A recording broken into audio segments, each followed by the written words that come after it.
ప్రభుత్వం నిరుద్యోగులకు good news చెప్పింది. పోలీస్ అకాడమీలో పాసింగ్ అవుట్ పరేడ్లో పాల్గొన్న సీఎం రేవంత్ రెడ్డి ఈ ఏడాదిలోనే మరో 35,000 ఉద్యోగాలు కల్పిస్తామని చెప్పారు. పోలీసుల బాధలు ఎలా ఉంటాయో తనకు తెలుసన్న రేవంత్ రెడ్డి డిపార్ట్మెంట్లోని సమస్యలను ఒక్కొక్కటిగా పరిష్కరిస్తామని చెప్పారు.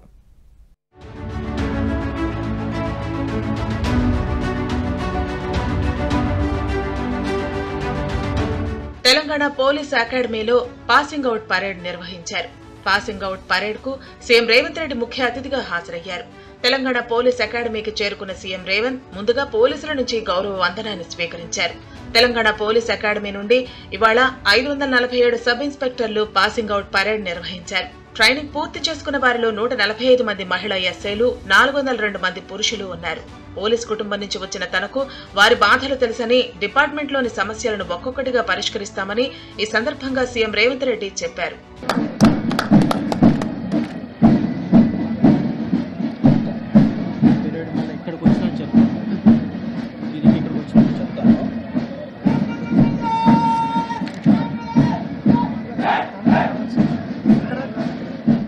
పోరాడి సాధించుకున్న రాష్ట్రంలో గంజాయి, డ్రగ్స్ వంటి వ్యసనాలు ఉండకూడదని, కానీ కొందరు వ్యసనాలకు అలవాటు పడి డ్రగ్స్ సరఫరా చేస్తున్నారని రేవంత్ రెడ్డి అన్నారు.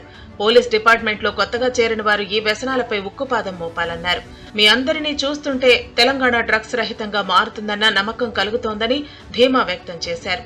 ఇక సైనిక్ స్కూల్ మాదిరిగా తెలంగాణ రాష్ట్రంలో పోలీసుల పిల్లల కోసం ప్రత్యేకంగా 50 ఎకరాల్లో స్పెషల్ రెసిడెన్షియల్ స్కూల్ ను రాబోయే 2 ఏళ్లలో ఏర్పాటు చేస్తామన్నారు. వ్యసనాలకు బానిసలైన కొంతమంది వ్యక్తులు స్వార్థ ప్రయోజనం కోసం తెలంగాణలో డ్రగ్స్ గాని, గంజాయి గాని, సైబర్ క్రైమ్ నేరాలకు కొంతమంది పాల్పడుతున్నారు.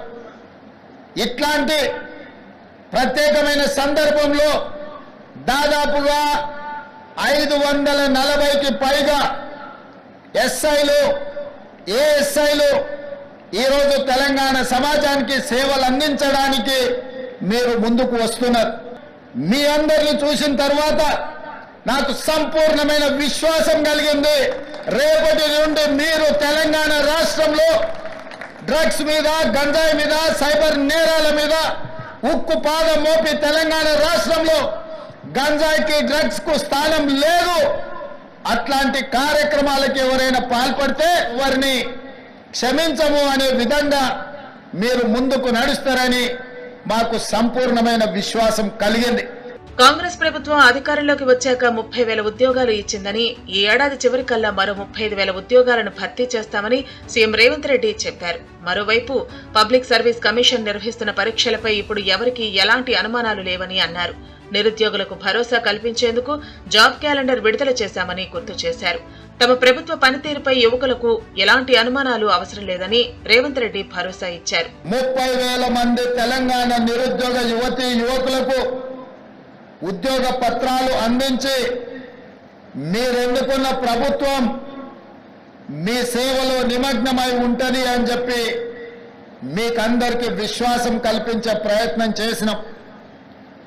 ఇదే కాదు, ఈ 30,000 ఉద్యోగ నియామకాల పత్రాలు అందించడమే కాకుండా గ్రూప్ 1 కావచ్చు, గ్రూప్ 2 కావచ్చు, గ్రూప్ 3 కావచ్చు, డిఎస్సి కావచ్చు, పారామెడికల్ సిబ్బంది కావచ్చు, ఇంకొక 35,000 ఉద్యోగ నోటిఫికేషన్లు ఇచ్చి ఈ సంవత్సరం పూర్తయ్యే లోపల వాళ్ళందరూ కూడా నిరుద్యోగ సమస్య తీర్చి ఉద్యోగ నియామక పత్రాలు ఇవ్వాలి అని ప్రజాపాలన మా ప్రభుత్వం తీవ్రంగా కృషి చేస్తుంది. ఈరోజు పబ్లిక్ సర్వీస్ కమిషన్ నిర్వహిస్తున్న ఏ పరీక్షల మీద లక్షలాది మంది నిరుద్యోగ యువకులకు ఎలాంటి అనుమానాలు లేవు.